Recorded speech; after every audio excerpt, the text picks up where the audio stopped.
How to turn off recurring deposit on Robinhood. In this video, I'll show you how to turn off your recurring deposit on Robinhood in just few steps. Let's get started. First, make sure you have downloaded Robinhood app on your phone. If you're an iPhone user, you can download it from App Store, and if you're an Android user, you can download it from Play Store. After that, click on search bar and open Robinhood app. Make sure to log in to your account. After you log in, tap on the person icon at the bottom right. Then click on this three line on the top left corner and here find settings. After that, tap transfer to see your deposit activities.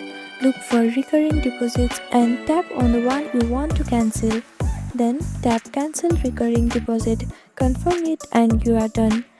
This is how you can turn off recurring deposit on Robinhood.